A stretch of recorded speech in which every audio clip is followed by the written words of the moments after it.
What is up, everybody? Brian Mendler back in your life on another edition of the podcast. And today I am super excited to be joined by Josh Stamper. And I haven't met him yet, so it's good to meet you, man. I've seen you all over the place and good to finally get to meet you and catch up.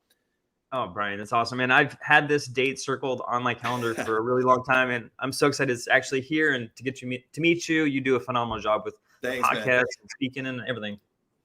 Appreciate it. So I just wanted to start by asking, I see the jerseys behind you. So you got Kevin Garnett and you got Culpepper, Dante Culpepper. So what are the significance of those? Well, I grew up in Minnesota. So, that's 17 years of growing up in my life, living in that space. And I am a huge Minnesota fan. So, actually podcasting, I first was introduced to podcasting through Minnesota sports. And so I still to this day just get every last little bit of information I can from my teams. And so even though I live in Texas now and have been here for the last 15 years, I still go up to Minnesota. I go to Timberwolves games. I try and get up there. Took my son to see the Vikings. I still have a love there. My family still lives up there. So I have a deep connection and absolutely love sports. So Garnett was my favorite player growing up. So that's why I have him represented behind me. Do you remember you said that first introduced you to sport to podcasting through Minnesota sports? What was the specific? Do you remember? Yeah, it was K-Fan is the Minnesota Vikings radio broadcast, and it has been for as long as I can remember. So, being down here in Texas, I was still trying to get as much information as possible. And so they started to take their broadcast and put it on a podcast form. And so that was how I was trying to keep up with Minnesota sports, because down here in Texas, it's Dallas Cowboy country, Mavericks. So I don't get anything from Minnesota down here. So I had to find ways to still be connected to the sports teams. And that was how I was getting my information. How did you get from Minnesota to Texas? What brought you? My in-laws and bad economy. So the economy crashed in 2005, 2007, between those years, and Minnesota got hit really, really hard. So I transitioned from being a graphic designer to a teacher. And so in that process, I was doing the whole student teaching thing. I was a paraprofessional with special education students, and I was a soccer coach at the same time. And I was looking for a job, and there was just nothing up there. It was essentially for an art teacher, that was the specialized unit that I was in. For an art teacher, it was like being on a cart halftime at one campus and then halftime in another. And I was like, I don't want to do that. So my in-laws just kept saying, come down here. The economy is great. There's so many jobs. So I didn't really want to leave Minnesota. I told my wife, hey, we'll fly down for a weekend, and if we get jobs, then we'll move, thinking there's no way. And sure enough, we flew down and both of us got jobs. And then I'm like, okay, I guess we're going. So my first job was at a middle school as an art teacher, and worked there as a teacher for 6 years. So it was art your thing in school? Art was your subject for the most part? Yeah, I hated school, Brian. It's my mom still to this day laughs that I'm in education, because I was miserable. Same. I couldn't stand it. It was just a place that I didn't fit into, and art was just the space that gave me the opportunity to do what I wanted when I wanted. I didn't have any rules to really follow, and I did have a knack for art. I had a lot of folks tell me that I was good at it, and being in school, constantly being told that I was a failure in many spaces, and then to have someone say, "Oh, you're really good at this. You should continue in it," just made me fall in love with it even more. So I have a creative mind. I have this weird brain where I'm fighting constantly in two spaces. So I do love art. It's something that I am passionate about, but I'm also one of those people that is just creative and likes to move on to different projects. So that was my space. It was essentially athletics and art that got me through and got me to graduate. It's weird. I feel like I have a penchant for bringing people on the podcast who are educators and doing really great things in education, who did not love school or struggled in school themselves. You say that school wasn't a great place for you. Tell me a little bit more specifically about that.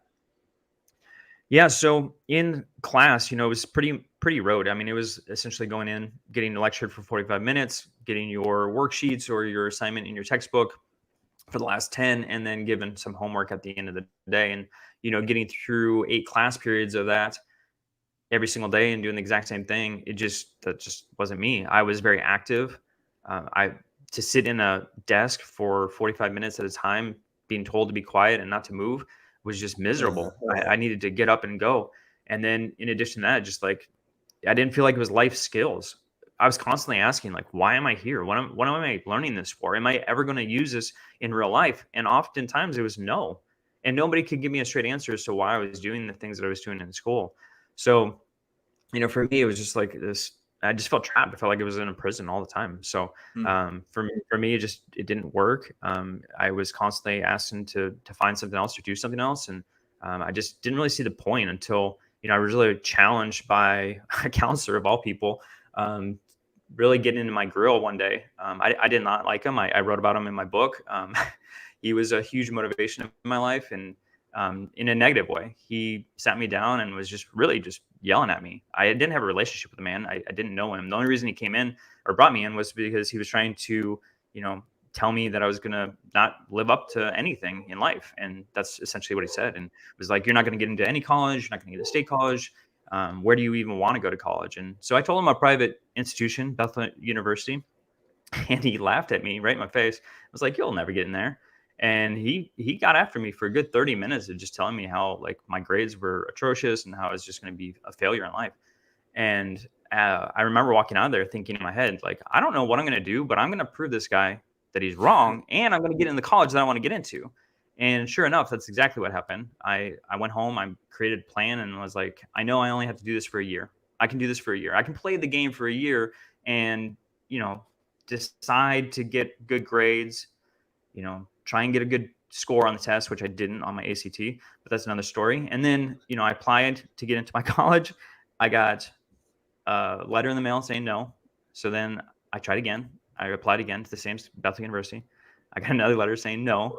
And then I was just like deflated. And so I just happened to look at the bottom of the letter and it says, if you want to get in still, you can, go in front of a board, and you got to do these steps. And so that's what I did. So I filled it out and I pushed even harder. And I went in front of 8 people that were at a table. And I just told my story. And I said, you know what? I don't enjoy school. I don't find any value in it. However, I do know that college is where I'm supposed to be. And the meeting went really, really well. It was in August, like the first part of August. And that day, right after the meeting, they let me in to Bethel University, and that's where I graduated from. Were you an education person from the start, or were you doing stuff? Right, me either. I think that happens with a lot of people who didn't do well in school. They go for something else, and then somehow we get our way back to this. So what did you start with, and then where was your transition point where you're like, you know what, I'm going to switch and go to become an educator? Yeah. So I was fine arts. I did that for 4 years. I, did the whole gallery and portfolio and all that. And then from there, I became a graphic designer. So I worked for a company who had 2 businesses, mostly through digital photography, and just learned that space. I loved it, but that's when the economy crashed. It was a small business up in Monticello, Minnesota, and I worked there for 3 years and absolutely loved it, doing all the advertising for them and working with digital files, essentially touching them up. And then, when I remember, because it was young. I mean, I was just a couple years into our marriage, and my boss came in and was like, "Hey, we're struggling, and your position's going to be dissolved here in a couple weeks. So you need to figure out what you're going to do." And I just remember just dreading it, going home and sitting down with Leslie and saying, "Hey, I'm not going to have a job here in a couple of weeks. So what are we going to do?" And she's of course phenomenal and very wise. So she was like, "What do you love to do? Like, this is your opportunity. What do you love to do?" Yeah. And so I came down to 2 things. It was art and soccer. Those were my 2 loves. So, what space can I work in where I'm going to be super happy in? And so we landed on being an art teacher and a coach. And that's the direction I went in. It's amazing how I notoriously tell people all the time that I'm in addiction recovery. And one of the things that we learn in addiction recovery is if it hurts a lot in the short term, it's usually really good for me in the long term. And if it feels really good in the short term, it's usually really bad for me in the long term. And I think that's the case sometimes with jobs. It's like sometimes in the short term, you get cut from a position, or a position doesn't work out, and like it hurts, it's painful in the short term, but long term, it actually works out. Do you feel that was kind of the case for you? Yeah, I think that's just in life, really. Like, Yeah. I told my students, I told my staff, I tell people all the time, like the best learning experiences when I'm doing true reflection is through failure. It's not through the successes. We don't learn anything through our successes. It technically comes naturally, like comes really easy. And so there's no lesson to be learned in that. And the struggles, even though they suck when we're in them, really are the ones that teach us the most. So yeah, I always try to lean into failure. Obviously, it's painful. It really stretches us as human beings in our experiences, but I think it's probably the most beneficial thing that we can do. Switching gears a little bit, I noticed on your Instagram on last Tuesday, so it was Giving Tuesday, you posted an adoption place, right? And I know that's close to your heart. I'm interested in that, in hearing about that part of your journey and your story, and how did that happen? And tell me a little bit about that. Sure. So 10 years ago, Leslie and I were trying to decide like what we're going to do as far as like building our family. We had two biological children at the time, and it just seemed like everywhere we turned, people were talking about adoption or foster care. And I mean, at church, or we had friends. I mean, it just like came up constantly, and we're like, "What is going on? Like, is this something that we need to look into?" So that's exactly what we did, and we looked at private adoption at first. But I mean, that's quite a process. I don't know if you've ever looked into it, but going especially like overseas, they require a lot of your time. It's really, really expensive. As an educator, I make a lot of money, so that's not really an option. So, some friends of ours had foster children that they adopted. They had a wonderful experience. They asked us to come over, and so we had a meal with them and their kids, and it really was a phenomenal time to really just ask questions and get into the nitty gritty of what that process is. Because what I didn't realize was there's just a lot of kids in care, not only in the United States but in Texas, and so I was like, well, there's kids in our backyard that don't have homes. Why wouldn't we offer up our house to allow them to come in? And so that was what we landed on.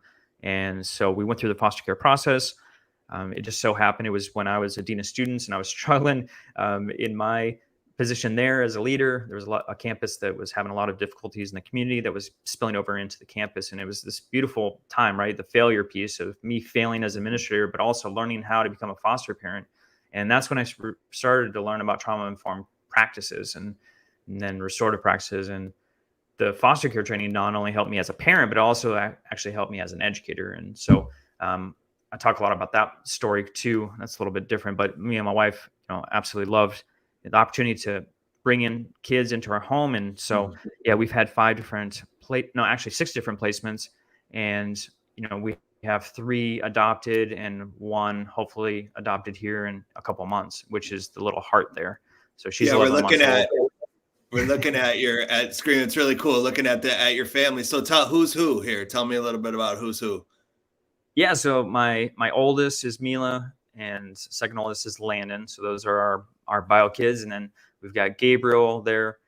We've got Aiden and Elijah, and those are our 3 adopted boys. And then I won't share her name, but our little girl is 11 months old. Yeah. And she's a little hard. So, as soon as that process is finished, then you're going to get inundated with a lot of fantastic cute pictures of her. So it will be, when it's done, 4 adopted kids for you, correct? That is correct. Yeah. I can't wait for the day. It's amazing. So, did it start with 1? Did it start where you were like, we're just going to adopt 1, and then that was a great experience, and you just continued on?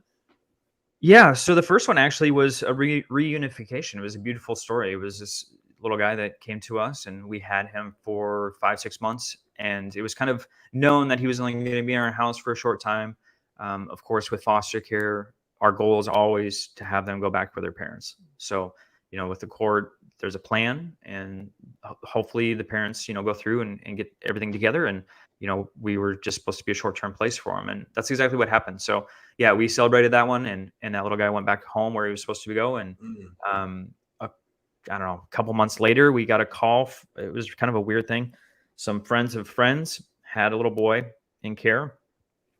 It wasn't going to be his forever home, and they just wanted to find a good family. And so we actually did some visits with him, and then it was like, we'll do respite care. So that's where like he can be in our care for a couple of days at a time.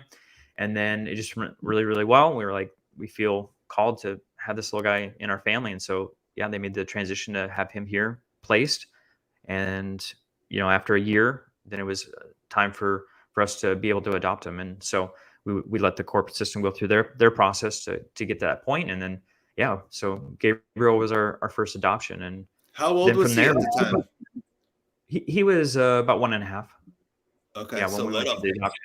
Yeah, so we got him when he was about 6 months old. Yeah, and most of our children we got when they were either straight from the hospital or pretty young, and that's not typical, but for our story, that's just how it worked out. Are they aware of their like situation, and are you in touch with their bio parents at all? They are aware, and no, we're not in touch. So, yeah, it's kind of we want to make sure that we're as transparent as possible because that is their story, right? So we want to Sure. make sure that they understand what's going on, and that's a big piece of their, growing up and what they're all about. So, obviously you could see too, there's multiple cultures that are represented in our family too, and so we try to celebrate as much as possible and make sure that they understand, their heritage and what their backstory is, and make sure that just because they're living in a white family doesn't mean that they're only going to live in a white culture. How has the experience of adoption affected you as an educator? Like how have the two, I mean, I'm guessing they're sort of intermingled, but how specifically has it changed you really as an educator? It changed a lot, Brian. I'm not gonna lie. I was in a Title I school at the time when we first started the adoption process or the foster care process, and I remember the training. And there's an extensive amount of training. If anyone's looking into foster care, I just want you to be aware of what you're signing up for. There's a lot of paperwork. There's a lot of training. There's a lot of visits. I mean, there's people in our homes all the time. So just being very transparent for anyone that's interested. Obviously, there's a lot of need out there, but for anyone being called, like it is a lot of work. What's the And training, so, Josh? What specifically is the training? When you say there's a lot of training, what specifically? yeah, so there's training for safety as far as like how to construct your house to make sure that nobody's getting injured. Like for instance, we have a pool in our backyard because we live in Texas and it's like 1,000,000 degrees out. So there's a lot of safety pieces that go with a pool, and so there's training on like how to prep it so that no child's going to fall in and drown to death, right? There's a lot of training on trauma-informed care, so like how to parent without hitting your child or spanking them, right? There's a lot of other trainings too, as far as just like abuse and things that happen, why a child is taken out of care. So a lot of it's common sense, you would think, to a parent. However, the state obviously is mandated to make sure that everybody has the appropriate training to be a safe environment for the child. So for me, I was in the state of like, hey, I have two healthy, what I think are, doing pretty well children. Like I'm a parent already. Why am I going through this training? I did have a great mindset going in. However, we went through a training through TCU, trauma-informed practices with Professor Purvis, Dr. Purvis, and she was just phenomenal. The training was like one of those things. It was just like a light bulb moment for me of, okay, I've done these things with my own bio children. I might want to change my practices there. However, this actually could work in a school, because every behavior you're talking about in the foster care system and what they're seeing with behaviors is exactly what I'm seeing at my campus. So then like how can I actually start using these practices, and why does the practices that we're using on campus look so very drastically different than what we're trying to do here in foster care? And like, why aren't these two worlds merging together? And so that was kind of my charge after those sessions. And yeah, I just kind of like tried to revamp as much as possible. And of course, I mean, you're a building leader, have been, you know what that looks like. It was extremely difficult to start to change mind frames and let them understand like the behaviors that we're seeing are really a language that the kids are telling us stuff that's going on. They don't know how to really handle it, and then they also don't have the support at home, and they just don't have the skills. Like we assume all these kids, because some of them look like adults as eighth graders, have these skills to make sure that they go through stress or an adverse situation, but they didn't have the skills to do that, and so they're just trying to survive. And then in addition, we've got some of these traditional practices going on as far as what I was going through in school. and they don't want to be here. They don't see the value of being in school. So if you have this piece of, I don't really want to be here in the first place, and I don't have the skills to work through difficult situations, then it's like, just kick me out of school. I don't want to, like, Right. I'd rather go home. I'd rather run with my friends in the neighborhood. And that's what we were doing. We were allowing that to happen. And of course, what was happening was the cycle of, I'm going to kick you out. Then you're going to get in trouble in the neighborhood. And then that trouble is going to then come back, and I'm going to have to deal with it the next day. And nothing was really happening as far as like growth. The students weren't growing in their emotional intelligence and their skills. So what's the answer? Like, what's the specific that you kind of put in place to break that cycle? Yeah, so it was just like breaking down the entire system. I just was a madman, man. I was like, how can I do this? Because what we're doing is not working, and everybody wants to continue in the same system. And they're upset that we're not continuing even harsher than what we were doing before, even though nothing is working. And it was unfortunate because I got promoted that summer. So like I was just starting the process, and then I got moved to a different campus. The good piece of that was like the training that I had was it was a very similar campus as far as the needs. And I just like was already on, I was extremely passionate. I was motivated. And so I did that with my new campus. It was like, let's create an action team. So it was called the Relationship Action Team. And as quickly as I possibly could, was finding like-minded folks to bring them in to say, hey, I don't know everything. This is not a top-down initiative. If you want to be a part of this, feel free to join. And that's what we did. So I had maybe 7 people to start with, and we just learned about restorative practices. I brought in the TCU training. We learned about trauma-informed care. What can we start to do and implement? And then let's come back together. Did it work? What worked? What didn't work? And then, so we were just trying to like bring as many resources as possible together. The other piece to it, though, I was very intentional about this, was like, hey, if you have something that works in your classroom and we're learning about it, you have to share it out to your peers. And then if it's working for them, invite them to come to this relationship action team. And so by the end of the school year, we had like 30 to 35 people that were consistently showing up. And we started with 7. So it was all about building disciples in that. Once we had about 35 at the end of the school year, then it wasn't a top-down initiative anymore. It was the majority of our staff was already starting to use these practices. So it was a very easy thing the second year to just say, this is something that we're going to do campus-wide. And then how can we connect it? So then I started to connect it with our PBIS team. So then an action relationship team plus the PBIS team, we're starting to merge together also to then make sure that this is just something that we do as a culture.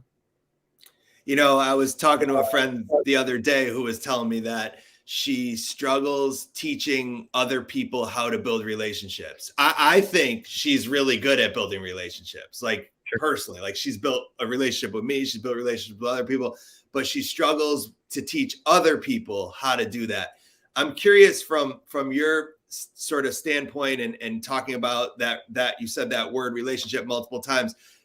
How do you go about teaching people who sort of struggle in that area? Because I think in education there, and I don't mean this disrespectfully, it's just true. Like, I think there are a lot of people who get into the profession because they're interested in teaching math, or they're interested in teaching science, or they want to teach art, right? They're not there to really connect with people, right? And so that's a skill, I think, that takes for a lot of people that takes them learning. How do you go about teaching that to people? No, I 100% agree, Brian. Like, and I even think about like my own training. Like when we went in to learn to become a teacher, it was curriculum based. It was about how to share out information. It wasn't about classroom management. That wasn't a part of it. So yeah, I just like, we can't assume the students have the skills to work through adverse situations. We can't assume that our teachers have the practices and the tools to build really practical relationships, positive relationships. Because a lot of times what it would come down to is like, I'd start to share about students and their background and things I found out about. And I'd ask the teacher about it, and they'd be like, oh, I don't know what you're talking about. And unfortunately, so often we think compliance is a good relationship. And that's not the case. Like, we really need to get down and understand like what is going on in the lives of our students. And a lot of times the kids that are hurting the most are the ones that are the most quiet, that you never have to deal with at all. So for me, it was like, what are our practices to make sure that we can do something that's quick, easy, where we can learn about our kids and give them a place that they feel safe. And that was the major piece of trying to build practices in a classroom where kids can go in, understand what the environment is about, that they're not going to be in an unsafe space, and that they can share out who they are as an individual. Because too often what was happening was a kid could go into a class and never talk about themselves once and leave feeling like they weren't connected to anybody. Mm. And we don't need that. So, what things can we do as a campus to right away make them feel like they belong? And so that was like every teacher needs to be at the door. Everyone needs to greet every kid. You need to know their name at first week of school, and you need to use their name. You need to know their background, where are they from, where they're coming from, and so these were things that we were trying to implement. How do we do that? So, so often the first 2 weeks of school is where we learn about our kids, and then we never talk to them again about their background, what they like, what they enjoy. And it was like, no, we're going to do this every day. So figure out how to do a brain break, figure out how to do 30 seconds to throw up some random question, and make sure your kids know how to communicate with each other, right? So we did circles. Eventually we got to relationship circles. So we would post questions up on the board every single day, and it could be something hopefully silly, stupid, right? Like, which one of these 9 French fries are your favorite? That has nothing to do with school. However, kids absolutely love to talk about food. They love to talk about what their favorite things are. So it got the kids' brains activated. It got something silly. It got them to, work on their communication skills. It also helped with their listening skills. Then they started to make connections with each other. Oh, you like that too? I do. Those are my favorite sneakers or my kicks, right? Oh, you like that artist? I like that artist too. I listen to their music all the time. Mr. Mendler, you listen to that too? Oh my goodness. Like, so there's connections there that they learn about their teacher just as much as the teachers learn about them. It's simple. It's not going to take a lot of time. So that was the main piece of like finding relationship opportunities that weren't going to take away from the curriculum and stress the teacher out, because that was the last thing I wanted.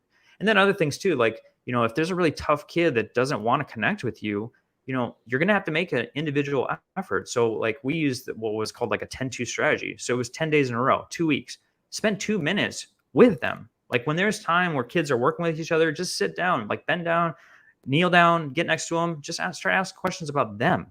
And sure enough, like every time I asked a teacher to do that, it was the consistency. It was something that they weren't used to. What adult ever wanted to get to know me growing up? Like for me personally in school, yeah, I was struggling. At home, there were things going on that nobody knew about, but no teacher ever asked about me individually. And I don't ever want a kid going into my school feeling the same way I did growing up. So get down to their level, start asking the questions that need to be asked about who they are as individuals to make that connection. So, what I always say, the best way to get to our knowledge to the brain is through the heart. You got to touch them at the heart. So what are you doing every single day to make a relationship stronger and to get to know the kid that you're trying to get knowledge into?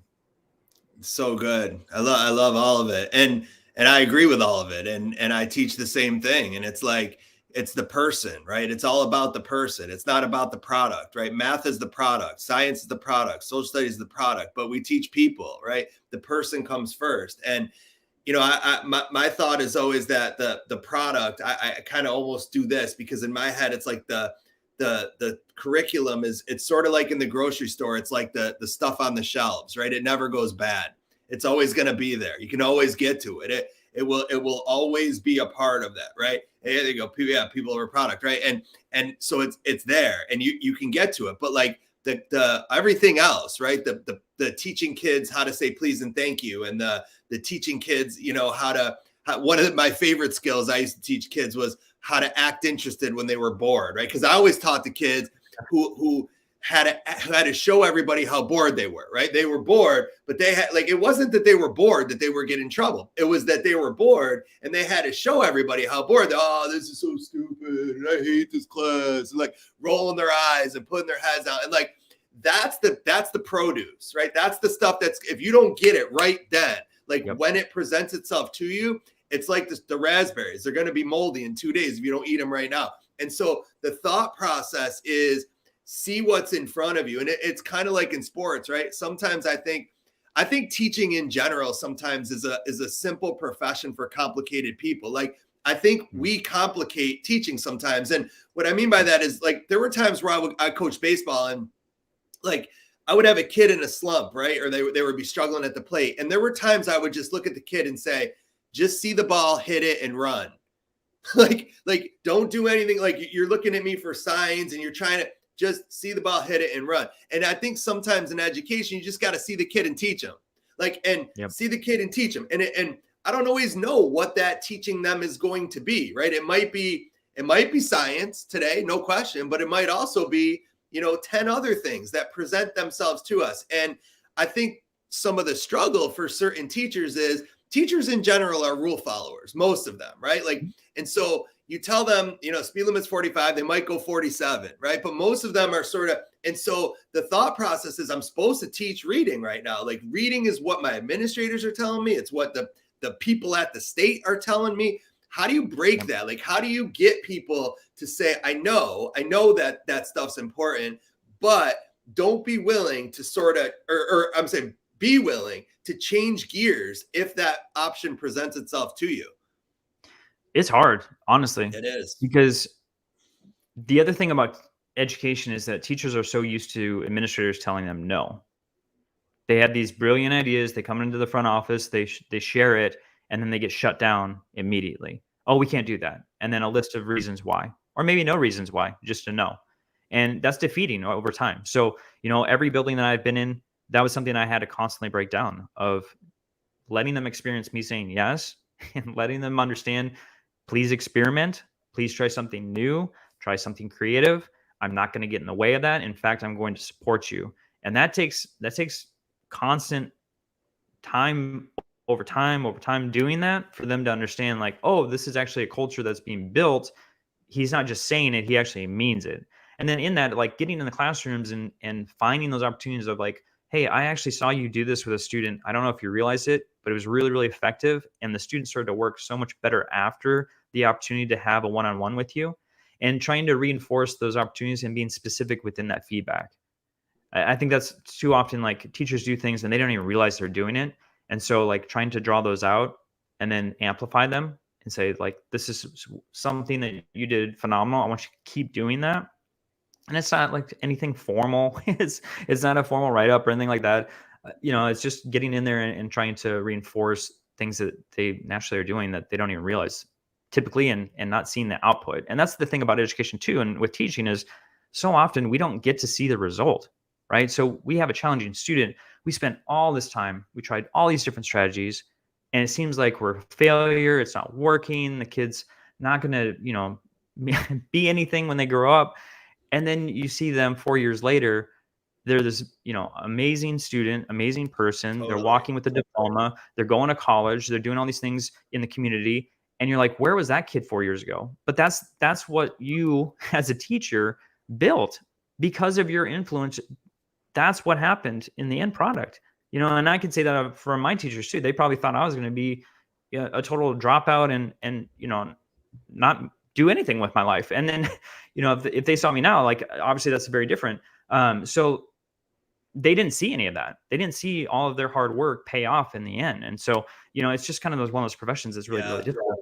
And I think, it's interesting that you say that, because I think in general, teaching rewards longevity, right? It rewards you. The longer you stay in it, the more rewarded you are. And that's true financially, for sure, right? Like, the longer you stay in it, the more you make, or you get to the end. Often, not in every school, but in many, you get a retirement that's pretty solid, right? Like, you can kind of, at the beginning, it's a nightmare what teachers are paid, but the longer you stay, but more in terms of what you're talking about, right? You got to be in it for a while to have that kid come back and say, hey, I remember you. Like, you made a difference in my life. And like, there's a lot of kids that we're having that impact on right now, but we don't know it. We don't know because they don't tell us. And not only do they not tell us, they often tell us the opposite. They make it seem like, it's like my own child sometimes, like, Dad, I hate you, right? When, like, really, like, you're setting limits for them and you're being a good parent, like, and they don't like that, right, in the moment, because they want what they want in that moment. But then you kind of look back and you're like,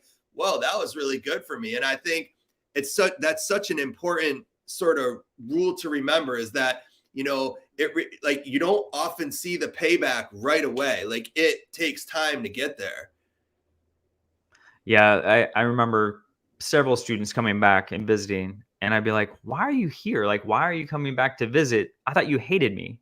And they're like, "Well, I told you that a lot when I was here, but actually, like, you made a big difference, and I just want to come see you and like hang out." Like so. It's funny that you say that because I've had that experience many, many times of kids in the moment not enjoying the structure that I'm putting in place and the lessons that I'm trying to provide them. However, later down they're able to reflect and be like, oh, you know what, he really did care about me. And I you know to have a student come back and share that with you, I mean, that makes your year. I mean, because then you can see all the hard work, all the things, all the blood, sweat, and tears that go with that, the challenging conversations with parents, with teachers, with students, really does make the difference. And so, yeah, I wish for more teachers that happen more often. And it's even the simple things, Brian. I remember a kid at the end of the year give me a card saying thank you for your smile and saying hello every day. I didn't know the student.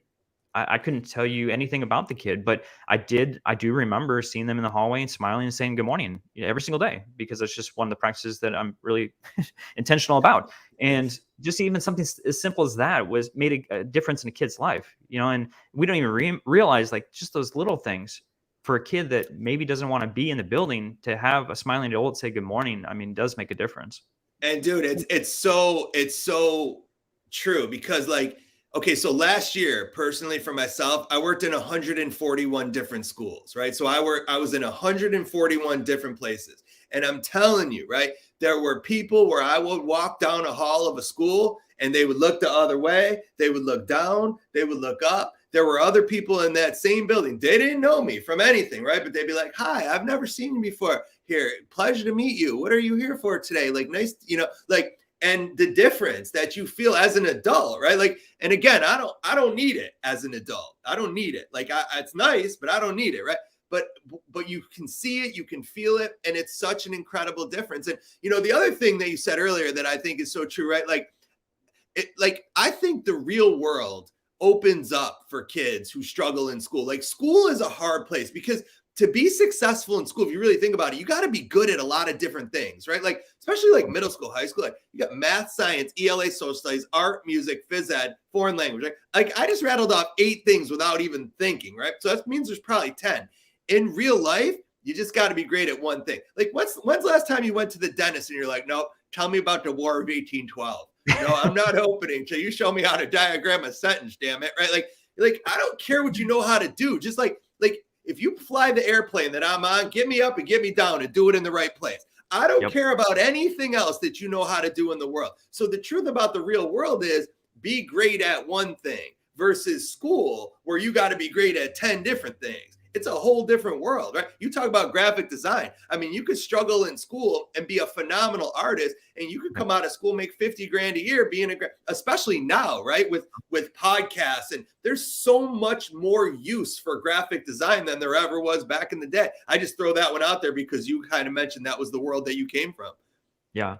No, it's so true. I think, I didn't really realize it until, because, when you're removed from something for so long, you start to forget. So one of my principals had a brilliant idea of like, hey, we're all going to run through a child schedule. So we just randomly picked a schedule and we went through it. I was so exhausted by the end of the day as an adult. And it was so eye-opening to say, this is what we're making our students do. So if I'm miserable as an adult and I'm having some time focusing and I am so tired and drained after running this schedule, then what are we doing for our other kids, right? So that was something that we did as an administrator, and it was eye-opening. We started to try to make some changes with like the teachers that we saw and some of those things. Because yeah, I was, as an adult, not an expert in all 8, and I struggled in almost every single class that I went in, because that's just not information that I'm used to having to obtain and to recite and whatnot. So yeah, I think it's one of those things that we just need to understand and be empathetic about as adults with our kids, that they're going through not only difficult things in their life, they're trying to figure out who they are as individuals. Their brain is growing as rapidly as a 2-year-old, especially in middle school, and they got a lot of emotions that they don't even understand what they are. And then on top of that, we're going to ask them to be experts in potentially 8 to 10 different subjects. So maybe let's give a little bit of grace in that and some understanding. and trying to get to the bottom of what's going on in their world, so that way they can be successful moving forward. Not to mention the physical size difference between kids when you get to a certain age. So the brain is going 100 miles an hour, so is the body for some kids, and for some kids it's not, right? Like I have a 5th grader, my son, and so he'll be in middle school next year, and he's little, like he's not, and I mean, like hit some of the kids in his class they're like, they're like big kids, and I mean that's a physically intimidating place. And like he's already anxious about PE next year. Dad, we're gonna have to change, and like I don't want to take my shirt off, and I get it, right? Like I get it. I mean, it's a tough spot that we often put kids in. Mm-hmm.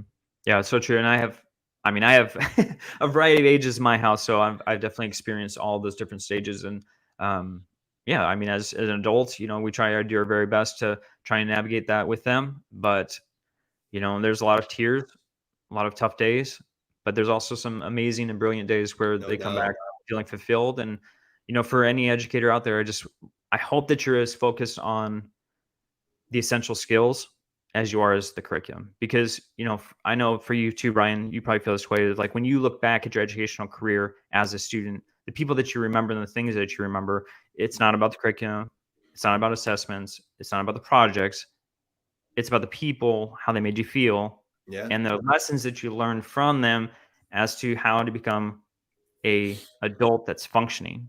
And those are the people that I remember and have high regard for versus some sort of curriculum or project that I went through. I don't And remember all we those. have, it's all we have, right? All we have when it's all, my grandma used to say, God bless her, she's been gone for a while now, but my grandma used to say, I remember this, like grandmother wisdom. She used to say when we were kids all the time, when they put you in the ground, they didn't put anything in there with you, right? And so the reality is, it doesn't really matter what you have on this earth. Like it doesn't matter your physical possessions or your material items. What matters is the legacy that you leave and how do people remember you. And the great thing about educators is we have an opportunity to form that every single day, right? Like every single day, we get to work toward how people are going to remember us. And I encourage people, make decisions with that in mind. Like when you're making a decision about a kid, ask yourself, 5 years from now, 10 years from now, when they're all standing around the ball field and that kid is now, older and grown up in this town, and they're kind of all having a conversation, and your name as the teacher comes up, what are they going to say about you? And you get to, what do you want them to say about you? And right now is the time for you to formulate that and respond right now in that way. I talk about a teacher in my workshop, Mr. Dalton, who changed my life. I mean, he certainly was instrumental in that. And he didn't do a lot. He came in one day and he pulled me aside and he told me that he loved having me in his class. Like, and I've got sort of one of the things that has done well on social media when I post 7 words that can change a kid's life. I love having you in my class, or I love having you in my gym, or I love having you on my team, or I love having you in my cafeteria. Like, I love having you in my library. Like, you can fill in the blank for whatever it is. But I remember being told that, and that was the first time I had ever been told that. It was 6th grade, and it was 6th grade was the first time a teacher told me that they love having me in their class. I mean, up till that point, I remember multiple teachers trying to get rid of me, right? But like, that was the first time. And I remember just kind of looking at him, ready to argue, right? Because he was like, I need to talk to you about something. And he said that. And I was like, you what? Like, what did you just say? And he's like, I love it. I love working with kids like you. You're my favorite kind of kid. And like, I didn't realize at the time that kids were like ice cream flavors, meaning there's different kinds, but there are, and like, he was like, I just like the ones that are, and he started telling me about me, right? He's like, I know kids like you love being the center of attention. You love having everyone look at you. You love being in the middle of all the action all the time. I still love it, right? That's all still stuff that I still love, right? And he was the first person to tell me that it was good. He looked at me and he was like, it's good. He's like, if you can get good at it, I remember him saying to me, if you can get good at it, like Leno and Letterman and Seinfeld and Chris Rock, you could do really well in life. And I was like, yeah. And like, but that was it. Like, I was hooked. And the thing about that dude is it didn't matter from that moment on what he taught me. He could teach me whatever he wanted to teach me. I would learn because I wanted to learn from him. And that's what it's about, right? It's about understanding that there are some kids who will learn for one and they won't learn for another. Well, what's that one doing that one isn't doing, right? And that's really, and it always comes down to this. It always comes down to connection and relationships and just really getting to know the kids. Josh, these 45 minutes go quick. I have a lot more questions, but I try to stick to these. Any last piece of information that you want to leave teachers with? No, I think you make a great point, Brian. I remember specifically the people that I worked the hardest for and the ones that I got the best grades for were the ones that connected with me on a personal level.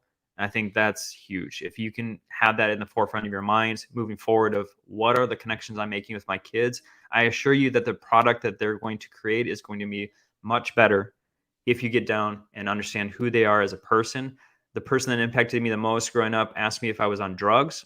I know that question probably doesn't sound like the correct and politically driven question, but it was the one that made the biggest impact because it was him getting down to the understanding of like, are you okay?